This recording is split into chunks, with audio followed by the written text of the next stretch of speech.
देखिए, कल election commission ने घाटाल से लेकर शमशेरगंज से लेकर सूती से लेकर ऐसी 7 ब्लॉक के एईआरओ लेवल एईआरओ और लोगों के खिलाफ सस्पेंशन का आदेश दिया है।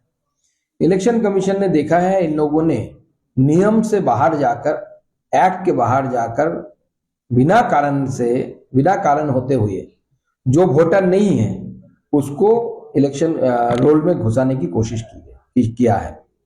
आज टेक्नोलॉजी का युग है, एआई से आसानी से पकड़ा जा सकता है। इसलिए मैंने पहले ही बोला था कि सारे लोगों को, ये ईआरओ सबको, कि आप लोग निरपेक्ष होकर काम करिए, क्योंकि अगर तृणमूल के तरफ काम करेंगे आप तो इलेक्शन कमीशन आपके खिलाफ एक्शन लेगा और नौकरी आपको कोई नहीं बचा सकता।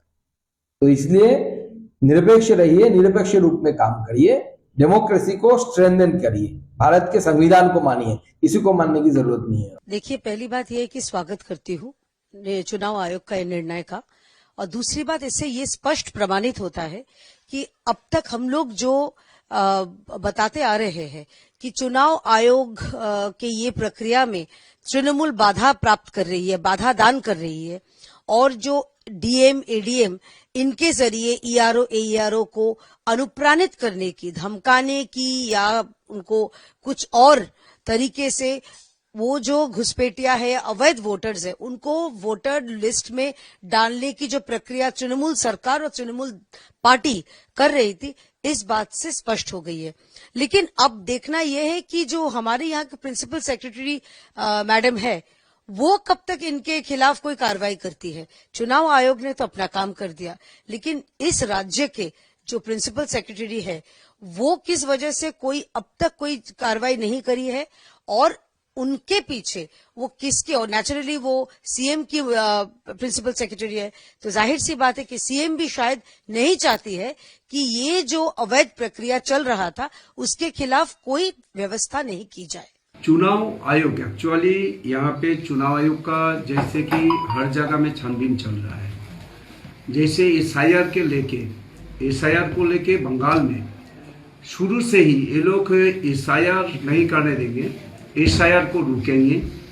एसआईआर को रोकने के लिए जो बहुत कुछ किया है, आप यहाँ का जनप्रतिनिधि या यहाँ का तृणमूल कांग्रेस के जो जितना नेता है, सभी का एक ही आवाज था, जो हम एसआईआर नहीं करने देंगे। मतलब चुनाव आयोग जैसे कि एसआईआर करके यहाँ का एक शुद्ध सूची, यहाँ का जो सूची बनाने के लिए कोशिश किया, मतलब जो वोटर लिस्ट बनाने के लिए जो कोशिश किया, इसको रुकने की कोशिश किया, लेकिन वो लोग पूरा इसमें क्या व्यर्थ हो गया, ये लोग एक्चुअली असफल रहा। तो आज जनता ने एसआईआर को सहयोग किया, एसआईआर में सब लोग योगदान किया। तृणमूल कांग्रेस के सब लोग जो एसआईआर को विरोध किया नहीं, ये कुछ इस तृणमूल कांग्रेस का कोई नेता, कोई तृणमूल कांग्रेस का कोई जनप्रतिनिधि, ये लोग कोशिश किया एसआईआर को रोकने के लिए, लेकिन असफल रहा। तो आज जैसे कि वो बीएलओ को किसी जगह में आप देखेंगे तो बीएलओ को भी इसको मोटिवेट करके ये गलत इंफॉर्मेशन लिखवाया।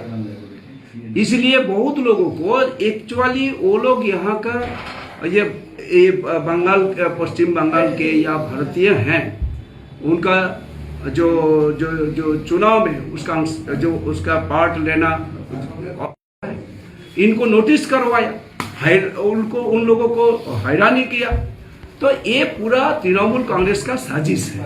तो इसलिए चुनाव आयोग ने आज जैसे कि इसके ऊपर कड़ी से कड़ी व्यवस्था लिया है।